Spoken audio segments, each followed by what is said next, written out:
There were 3 ravens sat on a tree. Down a down, hey, down a down. They were as black as they might be with a down. One of them said to his mate, "Where shall we our breakfast take? With a down, derry, derry, derry, down, down." Hello and welcome to the Three Ravens Bestiary, a bonus series all about mythical monsters, legendary creatures, and things that go bump in the night.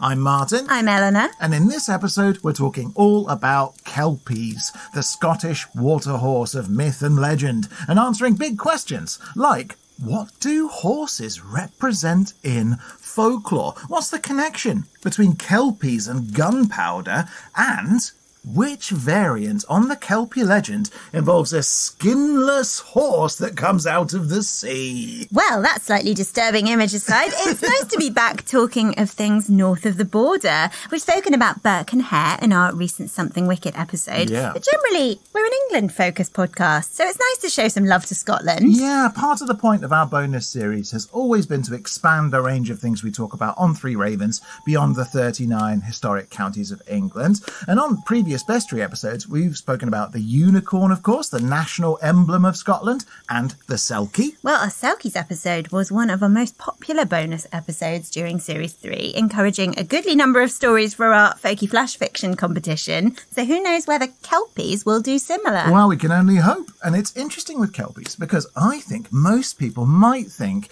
Kelpies have a really ancient history. But actually, kind of like the selkie, it doesn't really appear to be the case. That's interesting, because their name, just off the top of my head, Kelpie makes me think of kelp. Yes. Like the form of seaweed, probably most famous for growing in underwater kelp forests. Well, it's interesting you say that, because referring to seaweed as kelp definitely predates the first references we have to Kelpies, the mythical water horses we're talking about today.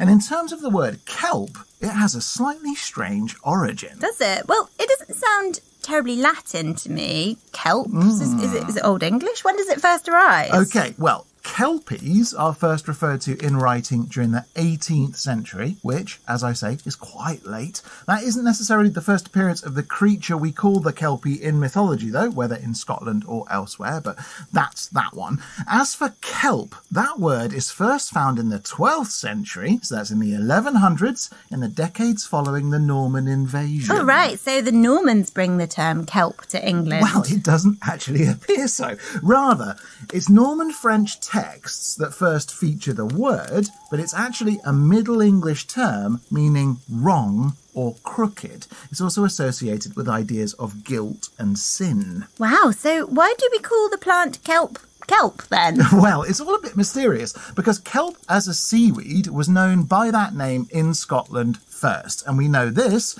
because it's a bit of a shaggy dog story, but through the 13th century, the British Isles and much of Northern Europe had experienced wide-scale deforestation. Forests and woodlands had therefore become increasingly protected by royal charters and decrees and so on. And this represented a serious problem across Europe because of demand for potash. I know the term potash, but I'm going to admit I don't know loads about it. Yeah, I think that's pretty fair. I didn't before doing my research for this episode, but potash and soda ash, which chemists today know better as sodium carbonate and potassium carbonate, these chemicals, which were historically known as alkali, were essential ingredients in the manufacture of things like glass and textiles and gunpowder. They latterly found use in soap and the paper industry as well.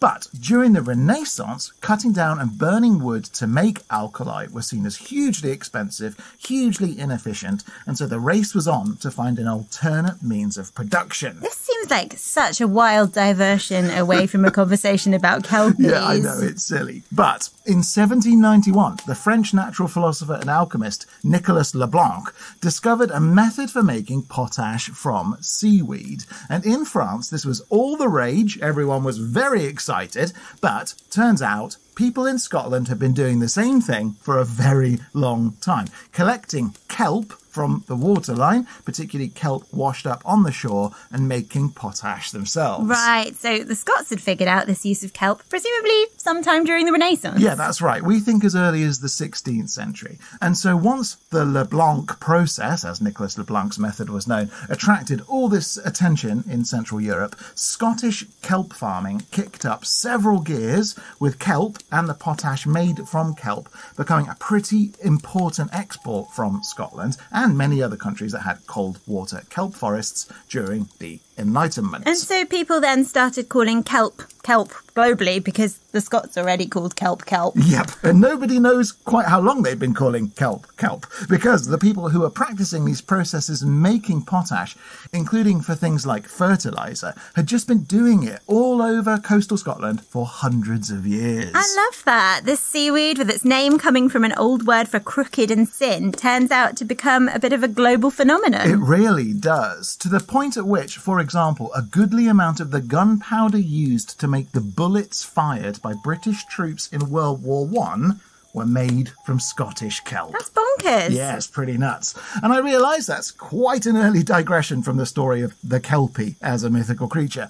And to track a little further back from the Middle English word kelp, the best guess we have is that it's a mutation of the Latin suffix culp, from which we get terms like culprit and culpable and so on.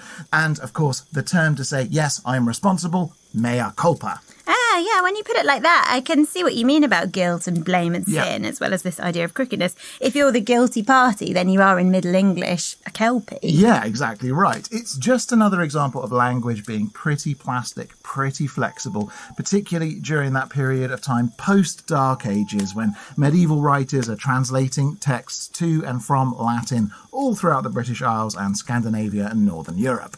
Which is, 700 years or so before we get the first references to Kelpies as mythical creatures in Scotland? Yeah, it is. And we actually find those earliest references in poetry, particularly the poetry of a man called William Collins, who lived from 1721 to 1759. He actually died after having gone mad. Oh, wow, was he tormented into madness by Kelpies? I mean, that might have been a quicker end for him. Instead, though, he was this young, aspiring poet from Sussex. He was born in Chichester, just down the road, but his life did not go very well. He was a promising academic, attended Westminster School, and then while at Magdalen College, Oxford, started writing poetry. He was friends with some important people in the literary society of his day, including a number of poets we might call proto-romantics. Ah, so we're very much in Martin territory here. So which big names are we talking about? Well, I don't know if they're big names to that many people, but they're big names to me. In that he was very close friends with a poet called James Thomson, who was one of the most famous poets of the 18th century because of the success of his quartet of epic poems, The Four Seasons. And that poem is super important. It's hardly read today, but it was part of this big neoclassical push to revive interest in Roman and classical culture, about how the gods manage and bring about the changes of the seasons from spring to summer to autumn to winter. Yeah, exactly so. So Collins was friends with Thomson, whose poems, The Four Seasons, were international hits, inspiring people like Vivaldi to write The Four Seasons, and very much reviving interest in pagan ideas of the seasons and traditions within them. I do warn you, though, dear listener, The Four Seasons are pretty dense reads, not the easiest poems to get through. No, hits of their day, but probably best left half forgotten. Yeah. Listen to the music instead. Yeah, no, I would say that's a much better way to go. But anyway, Collins was friends with Thomson, was a very good friend of Dr. Johnson, author of the first dictionary. Gotta love Dr. Johnson. One of the funniest dictionaries you'll ever encounter, actually. It's brilliant. But also people like David Garrick and Samuel Foote, these big names in Enlightenment drama and literature. Very important people. But alas, William Collins didn't enjoy the same degrees of success as his peers in his lifetime. Oh, William Collins. So is that what drove him mad? It was, believe it or not. The critics were so severe about his poetry that he had a nervous breakdown. Oh, no. Yep, he ended up sliding into alcoholism, was hospitalised in various madhouses, was cared for by his sister, and then ended up dying aged just 37. Only, in the wake of his death, his poetry suddenly experienced a boom in popularity. For goodness sake, the guy tried his best in his lifetime, but once he's dead, then and only then do people start to give a monkey's uncle about his work. Yeah, it's a common story with poets. Well, it is, but it's so annoying. Read living poets, everyone. They shouldn't have to die before we care about their work. Quite right, Eleanor. You tell them. Anyway, so Collins is now recognised as one of the most important poets of the Augustan era. What the fudge? Yeah, it's hugely ironic. For poetry fans, he's considered second only in importance to Thomas Gray. He of the Elegy. Yeah, that's right, in the impacts his poems had in the latter half of the 18th century.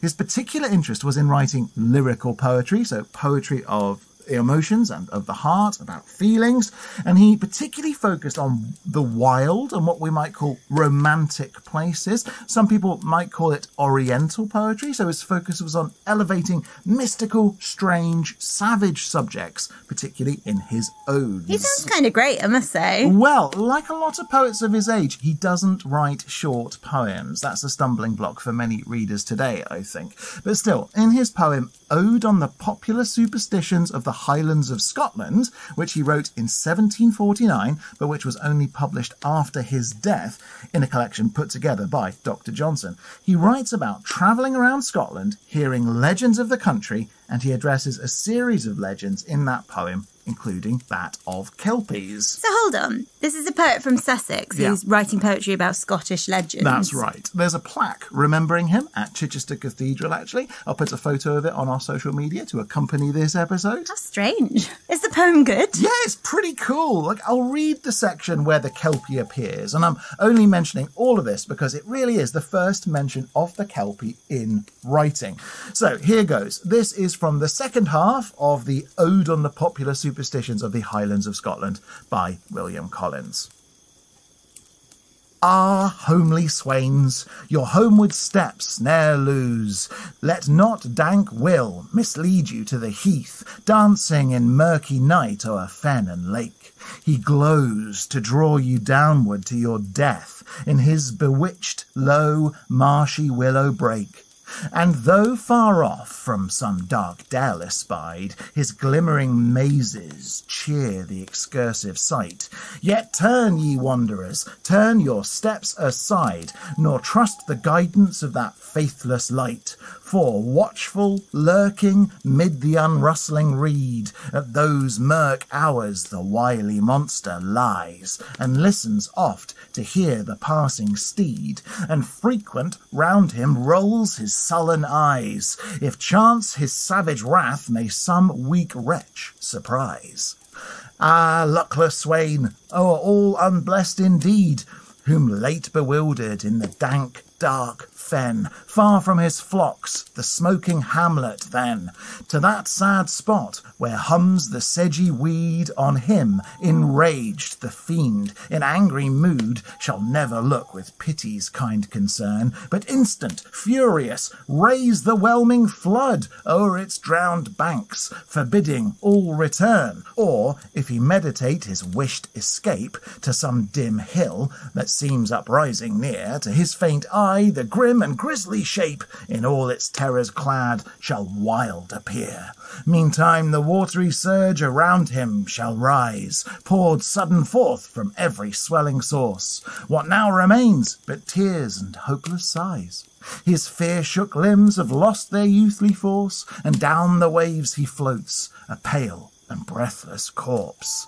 For him in vain his anxious wife shall wait, or wander forth to meet him on his way. For him in vain at 2 fall of the day his babes shall linger at the unclosing gate.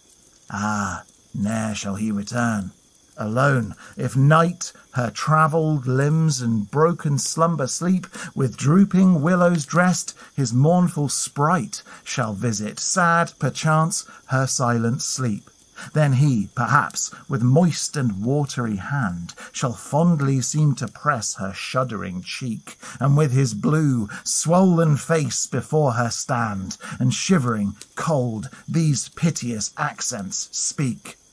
pursue, dear wife, thy daily toils pursue, at dawn or dusk, industrious as before, nor e'er of me one helpless thought renew, while I lie weltering on the osier shore, drowned by the Kelpie's wrath, nor e'er shall aid thee more. Oh, wow. So that's some pretty epic verse right there. We've got a husband lured from his flock of sheep to the water's edge, drowned by the Kelpie, then returning to his sleeping wife as a kind of waterlogged, bloated corpse. Yes, pretty cool. And there's a lot more poem than just that section. But the point of reading it, aside from to acknowledge how kind of cool it is to say that, on the one hand, by the 1740s, we can say that Kelpie legends are already popular. The poem is, after all, called Ode on the Popular Superstitions of the Highlands of Scotland, not Ode on the Little-Known or Obscure Superstitions of the Highlands of Scotland. No, that's fair. But also, am I right in saying that Collins here is predating Robert Burns? He is. The Scots national poet, Robert Burns, actually encountered this poem by Collins,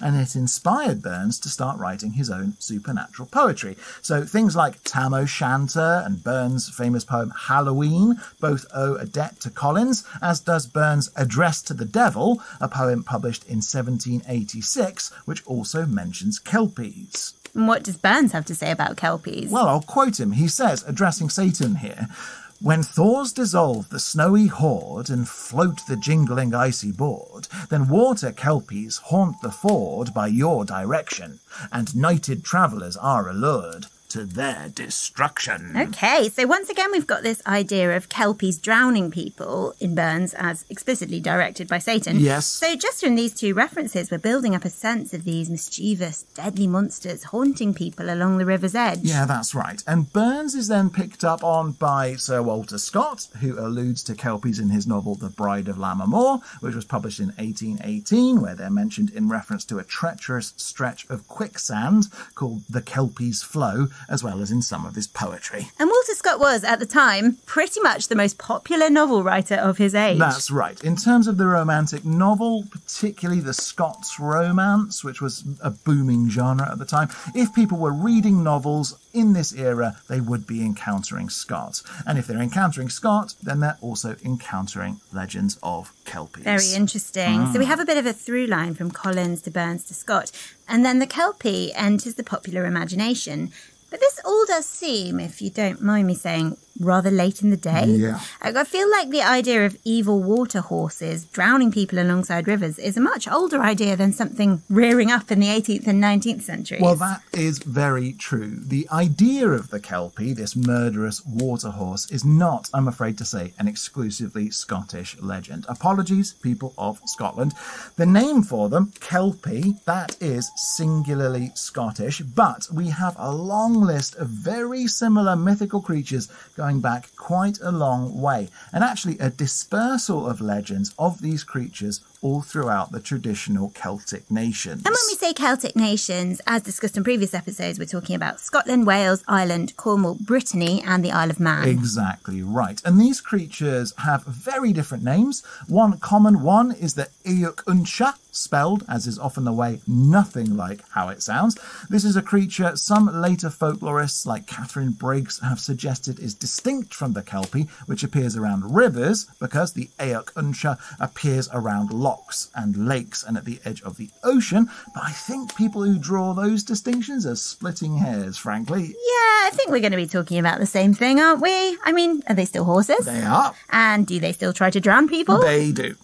And lots of legends are completely identical, as are descriptions of these animals too. We get similar legends from Shetland, where these creatures are called nuggles or nickels, from the Old Norse term for them, which is a neck, or in Anglo-Saxon, a necker.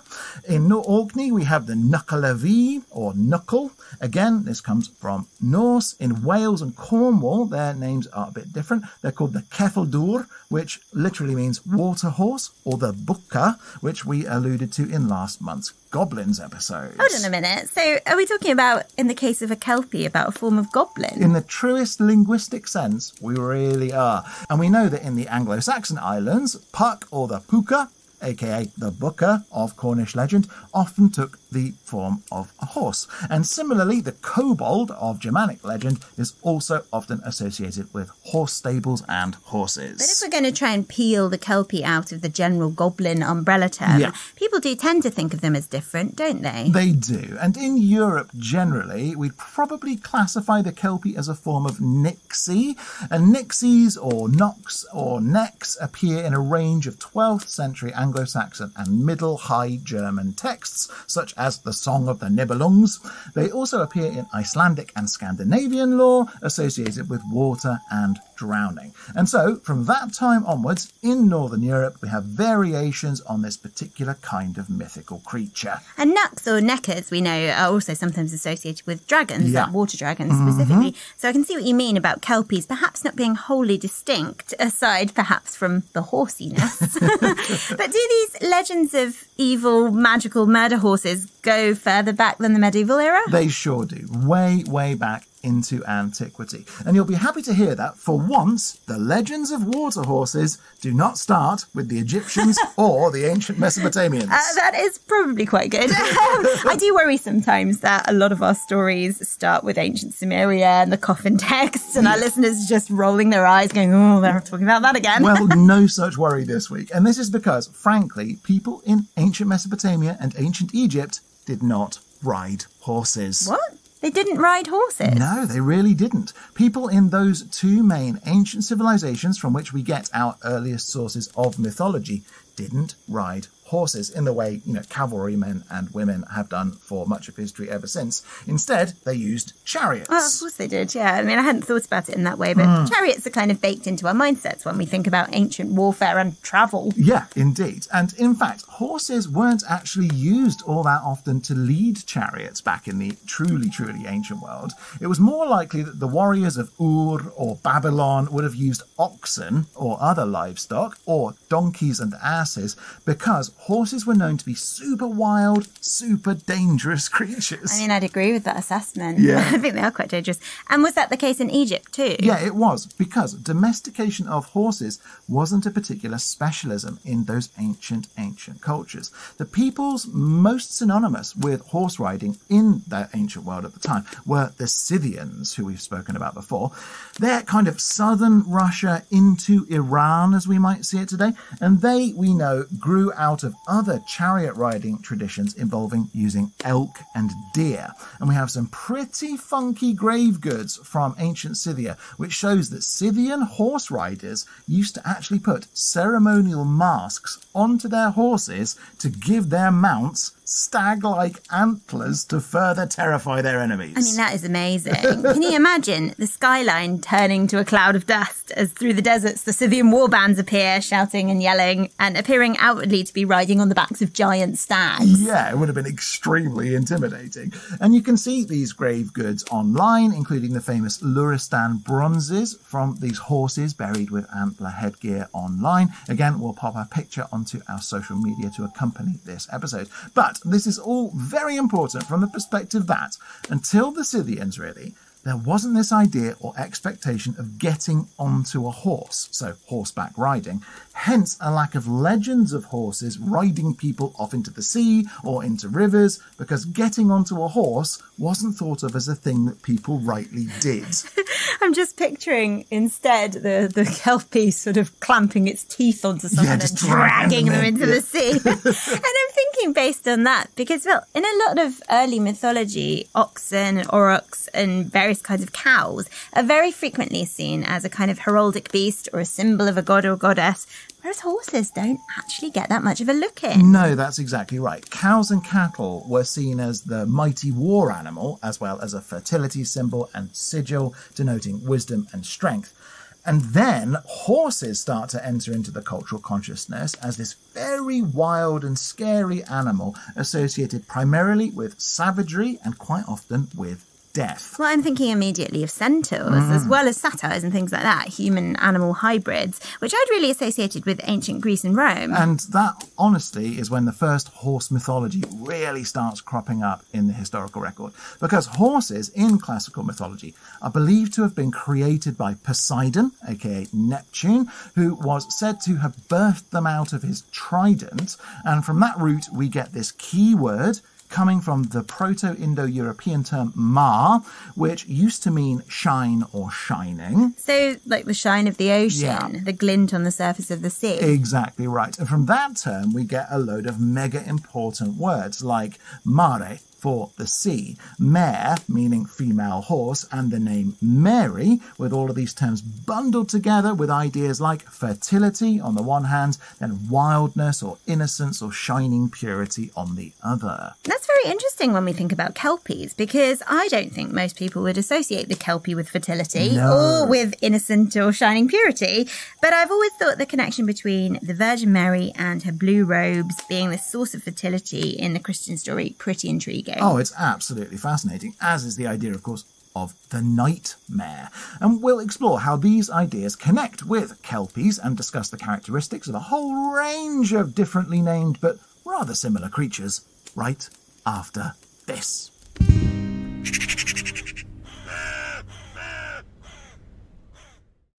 Okay, Martin, so we've kind of addressed where the Kelpie itself came from in the public consciousness, specifically the Scottish water horse, and we just reached a point where horses were kind of emerging as a bigger part of human life. We were, particularly in relation to horse riding. And what's perhaps most interesting is, in just about every European culture, as far as we can tell, during the Bronze Age and into the Iron Age, the way people thought about horses started to embed itself very deeply into the human psyche.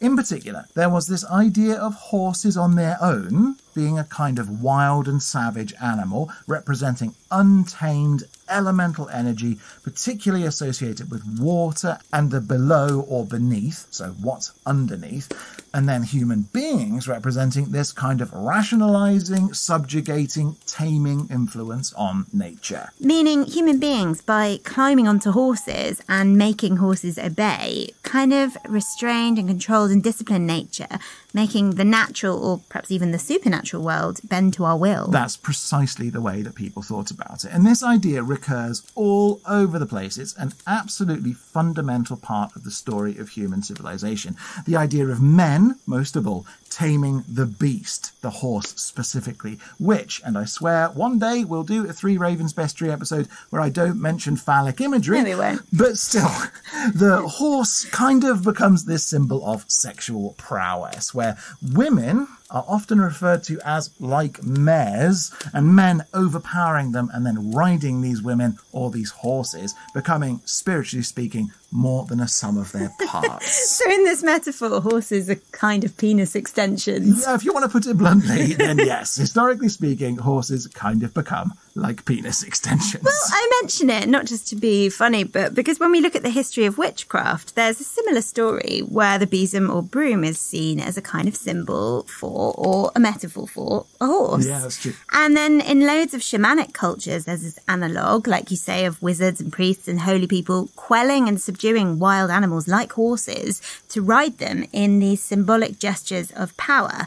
And the witches do similar, with the brush of the broom representing the horsehair tails of a horse being seen as so fearful, in part because it was a corruption of this traditionally masculine role of, well, putting it crudely, rider of the penis extension. Yeah, I mean, these ideas we're talking about here are fundamentally interlinked. There is a long-standing tradition of masculine figures controlling horses, symbolic of their prowess, and also of horses being these chthonic or chthonian creatures. And by chthonic, I mean beings of the underworld or the otherworld or the unconscious. And that's chthonic, spelled C-H-T-O-N-I-C. Indeed. And so, from the early classical world onwards, whether it's from Pluto/Hades riding up with his horses from the underworld to claim Persephone/Proserpine, or the Norse Valkyries, Celtic deities like Epona or Rhiannon, or any number of myths from ancient Assyria, China, and so on, we get this idea emerging of horses being something to tame, this symbol of fertility and virility, and as a kind of psychopomp or symbolic escort that helps guide you into the afterlife. So interesting. And when you put this union of horses and people into that kind of context, covering, well, what, a good couple of thousand years of stories and mythology as we work our way forwards towards the times when people started using the word kelp to mean wrong or crooked or guilty or sinful, then we find ourselves primed to discuss horses as a kind of potentially dangerous, incredibly mystical, totemically powerful creature. We sure do. And as I alluded to earlier, we're then back into goblin territory, and so can start to look at fey creatures that are horses or which transform into horses and potentially try to trick people or drag them down into the earth or into the sea. And lo and behold, we have loads of stories where just those kinds of things are said to have happened. Really? So is this a bit of an ancient idea? It absolutely is, continuing in the fine traditions of goblins and fairies trying to drag people into caves, often by the sea, or literally turning into horses to ride them into bodies of water. For example, there's a long tradition of ancient Norman and French ballads known as chansons de geste, meaning songs of gesture. Chansons de geste were kind of songs about heroic deeds, weren't they? Yes. Like the kind of stories that we associate with the likes of King Arthur or Melusine, including famous ones like the Song of Roland, about the great Viking warrior, a lot of which were then assembled into texts like The Matter of England and The Matter of France, which served as almost kind of historical text. Yeah, very much in the Nennius and the Geoffrey of Monmouth kind of history. They were being written down for the first times in the 11th and 12th centuries, very much around the time of the Norman invasion. And in some of those, such as the Chanson de Geoffrey and the Chanson de Perceforest, we get demons or goblins or fairies like Malabran and Zephyr, who change into horses as well as into people, acting just like Kelpies. Fascinating. Yep. Then we get tales of the Bayard in Normandy, the Morioche in Upper Brittany, Maître Jean, plenty of stories about things appearing to be horses actually being trickster creatures from the land of Fey, who either trick people or try to trick people, often into drowning, otherwise into returning with them to the underworld or the otherworld. And so all of this is happening around the English Channel in France and in England. And I'm imagining also through those shipping lanes connecting the Brittonic or Celtic nations, which are also at this time increasingly seeing Christian missionaries travelling up and down from Central Europe spreading the gospel. Yeah, that's exactly right. And although we don't get much reference to Kelpies or similar creatures specifically in writing during the early years of Christian cultural exchange, we do have some genuinely tantalising bits and pieces which seem to allude to very Kelpie-like creatures. Do we now? So what sort of things do we get then? Well, we have two main areas worth discussing. The first being the Pictish Beast. Ooh, the Pictish Beast. That sounds rather exciting. And by Pictish, I'm presuming you're referring to the Picts, this mysterious culture we know existed up in northern Scotland. Yeah, I sure am. And the Picts are a very enigmatic culture. We know frustratingly little about them because they more or less became integrated into the wider kingdom of Alba over time. Their name means painted. So when we think about ancient painted peoples up in the wilds of Scotland, covered in woad, we might think about them as Picts. But most of their cultural legacy comes down to us today via a series of monuments known as Pictish stones. Well, I know what the Venerable Bede had to say about the Picts, but do we know where they actually came from? So genetic testing of Pictish remains and people with Pictish heritage seems to suggest that the Picts were just a localised set of tribes north of the Firth of Forth. But what does Bede have to say about them? Well, Bede says, funnily enough, that their tribes were descended from Scythian horse warriors who sailed all the way up to Scotland and founded 7 Pictish kingdoms. Which, let's just say, is as good a story as any, so we're going to go with it. Yeah, it might be kind of along the lines of Brutus of Troy, but let's go with it. So, the truth then. Now, the important thing is, these Pictish stones are these ancient menhir dating from goodness knows when. Many of them have been moved and relocated over the centuries. Certainly, we know some of them come from before the 3rd century BC. And on these stones, which are often very beautifully and ornately carved with ogham and icons and all sorts of wonderful symbols, we get a series of creatures beautifully rendered one of them being the Pictish beast. And this Pictish beast is distinct from a regular old horse. Yeah, horses have their own symbol, as do adders, salmon, wolves, stags, eagles. There are about 160 identifiable icons, which kind of make up a Celtic language that nobody's ever really been able to translate.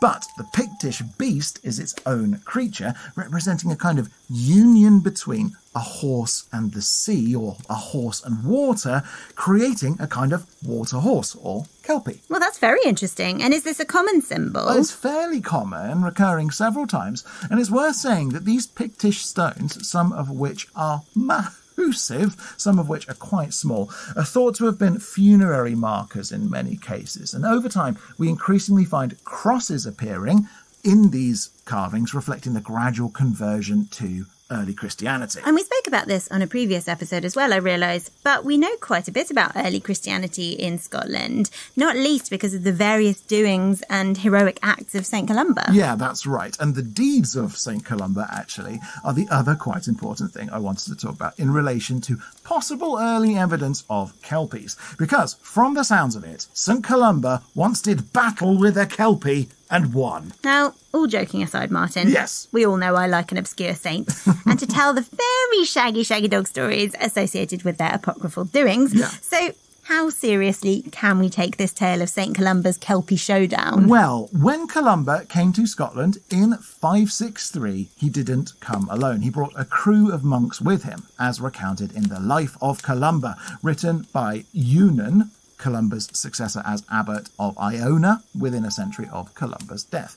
And in the second book, Columba performs various miracles, expelling evil spirits, subduing wild beasts, calming storms, and bringing the dead back to life. Okay, so possibly not to be taken as verbatim truth then. I mean, maybe not. But this text, written in the 7th century, explains how, in his mission to convert the Picts, Columba encounters a group of Picts burying a man who's been killed by a monster haunting the River Ness. As in Loch Ness. Well, people have tried to suggest that the beast Columba battles is the Loch Ness monster, but the text is explicit about it being the River Ness, which feeds Loch Ness, which really is Kelpie territory, not Loch Ness monster territory. Of course, how silly of me to presume. So anyway, Columba encounters these Picts burying one of their number when the monster again appears attempting to drown a Pictish man in the river. Uh-oh. Yeah, well, maybe uh-oh if you're a stinking heathen, but not if you're St Columba, who we're told makes the sign of a cross and says to the monster,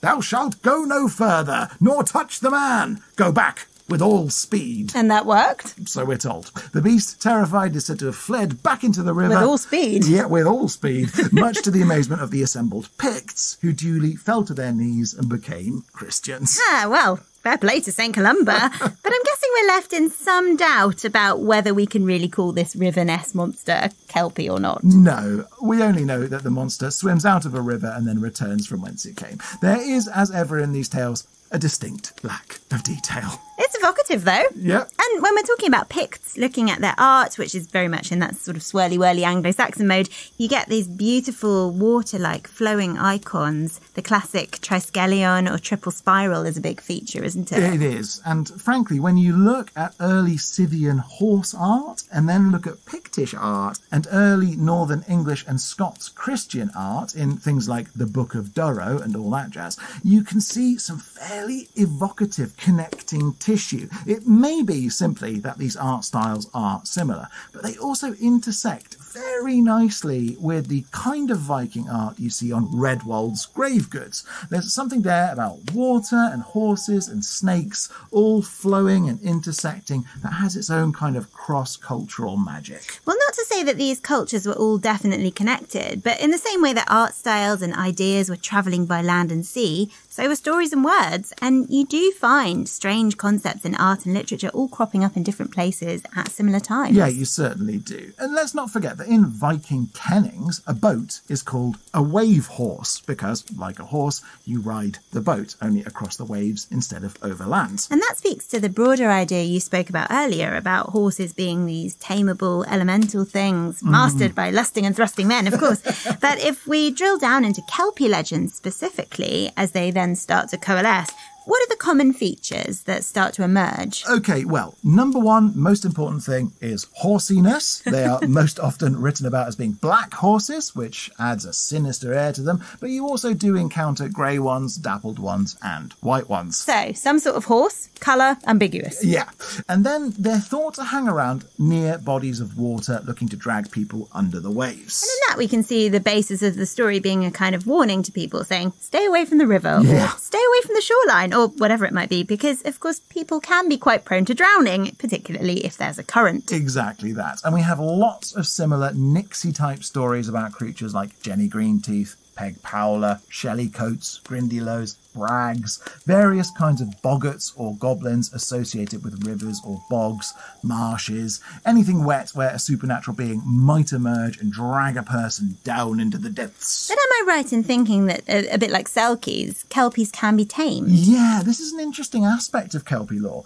because it's believed that not only can Kelpies appear as horses, but they can also shapeshift, like many a fey beastie, into the shapes of people. Can they now? Yeah, so it's said. And unlike Selkies, who are normally shown as women, Kelpies are normally represented as male. So we have tales of old men waiting alone on bridges, for example, who will grab people and drag them underwater, or handsome chaps who are secretly Kelpies seeking to seduce maidens and draw them down to their doom. So they're a bit like mermaids in that respect. Yeah, a bit like sirens. As it said, sometimes Kelpies will draw people near to the riverbank with song, but in terms of taming them, it's actually said to be surprisingly easy. In which case, what do I need to tame myself a Kelpie? Well, it's said in some cases that Kelpies will appear wearing a harness, and these harnesses, which are sometimes silver, if removed can have magical properties. So there are stories of people capturing Kelpies and taking their harnesses away, a bit like a Selkie skin, and then using their harnesses in magic. What, so you could use Kelpie magic as a human person? Most definitely. So it's said a bridle taken from a Kelpie could be used by a person, if they put it on themselves, to turn into a horse. Or, if used on someone else, perhaps forced into their mouths, that could transform that person into a horse or pony, making them a kind of enslaved servant. Oh, that is horrible. Yeah. I mean, I think I might like from time to time to just sort of chomp down on a bridle. Maybe I could keep one in my purse and just transform into a horse. I mean, it might make some of my commutes a bit less arduous, but forcibly transforming other people into horses does seem a bit wrong. Well, quite a lot of Kelpie lore seems pretty wrong to me. But also, similarly, it's said that if you remove and then dip a Kelpie's harness in water, or add it to other ingredients in a cauldron, it will imbue that mixture with magic. And by that same kind of logic, if you make a harness yourself, either one blessed by a priest or with a crucifix attached to it somewhere, and get that over a Kelpie's head, then bada bing, bada boom, you've tamed yourself a Kelpie. And all I need is a holy harness. Yeah. Sounds a bit too convenient to me. Also, not a good thing to do, probably. Well, let's not forget, Kelpies aren't out to do good things. One of the most famous Kelpie stories, which appears all throughout the Celtic nations, is of Kelpies abducting children and extending their backs, so lengthening their spines, to enable groups of 6 or 7 children at a time all to ride on their backs at once. I don't really like that idea. Sort of the horse's spine extending. Sounds kind of grim to me. Not just that, but in these stories, there's usually one child who won't climb onto the Kelpie's back, but instead goes to stroke the Kelpie, but when they do, either a finger or their whole hand gets stuck to the Kelpie, which then starts galloping into the water, forcing that child to whip out a knife and either cut off their finger or their whole hand to save themselves, while all the other children on the Kelpie's back all then drown. Oh my goodness, that's awful. Yeah, Kelpies are not good creatures. And so do we have loads of stories of people using holy harnesses to capture the evil murder horses? We do, and I think these various versions of the story are considered to be a kind of inversion or subversion of what's already happening with the Kelpie. Because if horses symbolically are these kinds of tameable, chthonic psychopomps, and a Kelpie is pretending to be a horse but isn't one, then if you harness a Kelpie with your holy holy harness, then not only will that reveal the trickery of the Kelpie, but also, rather than the Kelpie with its wild male energy trying to ride you to doom, you in fact will be able to once again ride that pony. Just like Genuine for all those 90s R&B fans out there. My saddle's waiting. Come and jump on it. Yeah, and actually there's a legend about a woman who does just this. That she believes she's found a Kelpie and is suspicious because, as is often the case, she spies that this horse by the river has its hoofs on backwards, which is a common warning sign that the horse you're looking at isn't a horse at all, it's a Kelpie. Okay, I'm just going to make some notes here, actually. Check horse for backwards hoofs.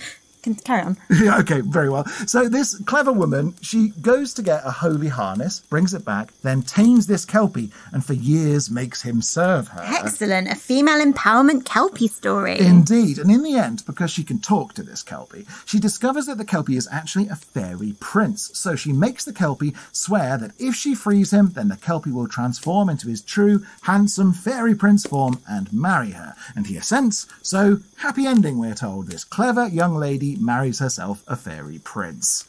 I'll be honest. Yeah.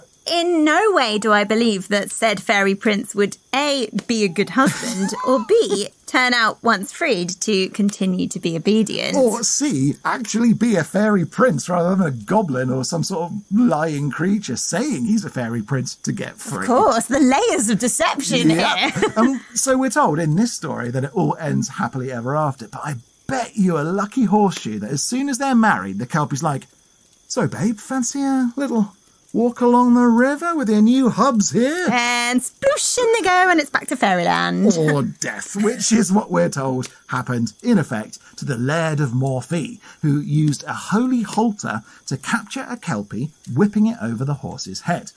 And he then led the Kelpie to his paddock, he tied it up in his stable and used it day after day to carry heavy stones to build his castle. I feel like this Laird of Morphy is setting himself up for a fall here. Well, it said that, once again, the Laird of Morphy, once the castle was built, got some promises from the Kelpie about no bad feelings and so on, but once released, we're told the Kelpie issued a curse, saying, sore back and sore bones, driving the Laird of Morphy's stones. The Lord of Morphy will never thrive as long as this Kelpie is alive. Now, that's pretty ominous. It is, yeah. And the Kelpie was true to his word, because despite having a very nice castle, one by one the Laird's family died in horrible accidents, as did the Laird himself, resulting in the eventual extinction of the family line. Okay, I'm going to make an additional note. Be careful with Kelpies, as evidence suggests, they hold grudges. And on that, actually, if you're thinking, I can't avoid this Kelpie, there's nothing doing, there are allegedly two surefire ways to kill one. These being either stabbing it with a silver sword or dagger, or indeed shooting it with a silver bullet. Ah, weak to silver. Carry on. Okay. Otherwise, like most fairy folk, they're said to be weak to iron, so unable to cross iron thresholds and vulnerable to iron weapons like axes, staves and spear points, particularly ones that have been heated up in a forge. So we have stories of blacksmiths being able to deal with troublesome Kelpies using iron weapons, but something very strange is said to happen when a Kelpie dies. That being, I'm just adding to my list, also weak to iron, which is good news, as iron is much easier to come across than silver. We could just use our fire irons. Quick bonk on the head, Kelpie dispatched. Yeah, we could. But it's said that when a Kelpie dies, it kind of melts into a mass of froth, sometimes described as like wet, pure white sand, sometimes globby like starch. Which, I'll be honest, sounds pretty gross to me, and especially if we're going down the whole phallic imagery angle. Well, I'll let our listener consider the conclusion I've drawn there, but also kind of useful to know, as if the Kelpie doesn't dissolve into this white gloopy froth, you'll at least know you've somehow erroneously killed a horse. Well, presumably one with backwards hooves. Yeah, a very rare breed of reverse-hoofed pony.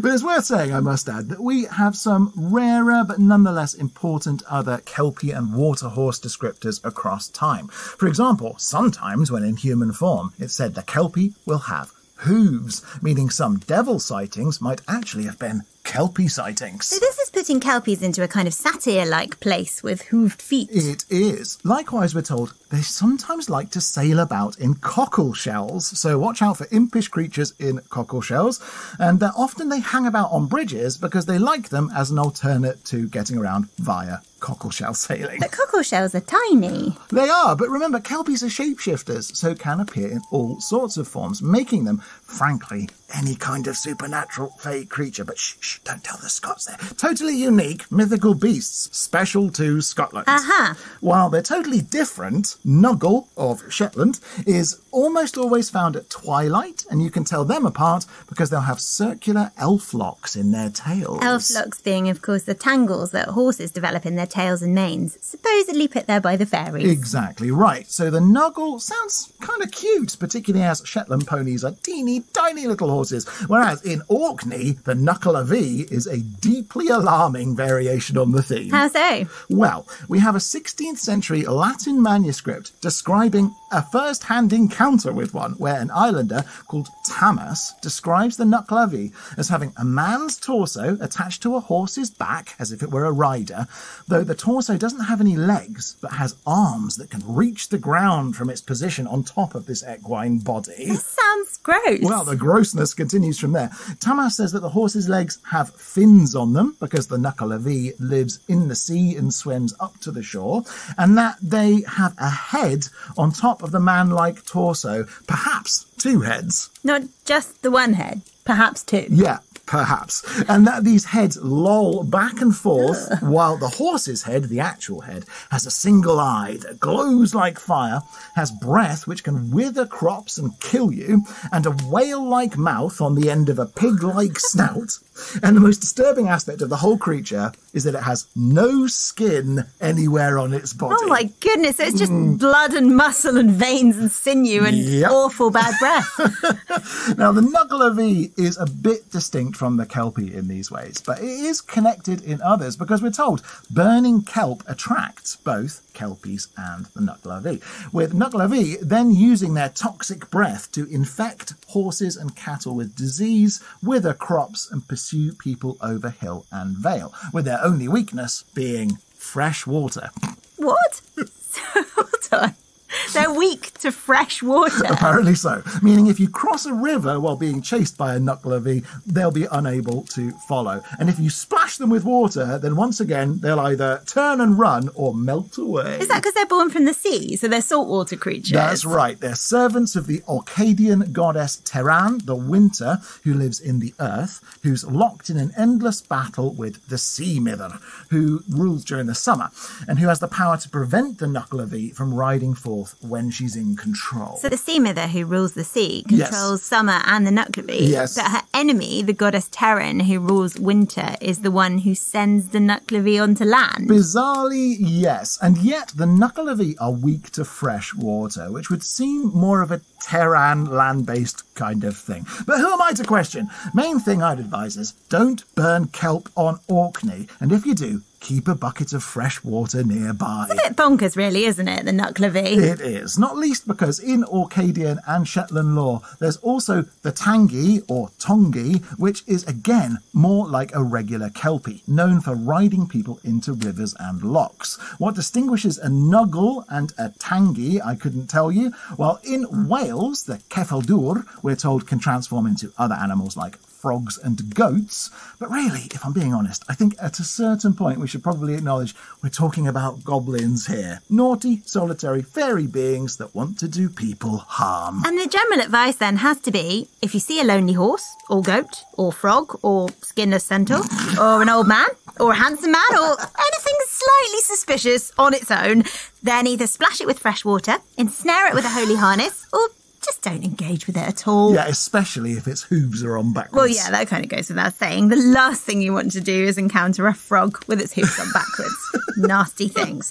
So, thank you you so much, Martin. Very interesting as always. Thank you very much. What are you going to be talking about on next week's bonus episode? Next week, I'm going to be talking about the dying art of broom and besom making. Ooh. But before then, you're taking us to Middlesex. And on Saturday, we've got our brand new Local Legends episode where you're chatting all things Lancashire with the lovely Graham Cook. I sure am. Graham, who is, of course, the host of the very excellent Tales of Britain and Ireland podcast. And also out today is our brand new Three Ravens Film Club episode, exclusive to Patreon, all about Ari Aster's modern folk horror classic, Midsommar. Oh, yes. And, dear listener, to support the podcast and unlock ad-free listening, tons of exclusive content, including episodes of the Film Club and our brand new Three Ravens newsletter, which comes out on Monday, the 1st of July. Yep. Please sign up to our Patreon for just $3 a month or $6 a month at patreon.com/Three Ravens podcast. As always, dear listener, if you're enjoying the podcast and have 5 minutes, do please review Three Ravens wherever you listen. And if you haven't already, buy tickets for Three Ravens Live at Chichester Festival.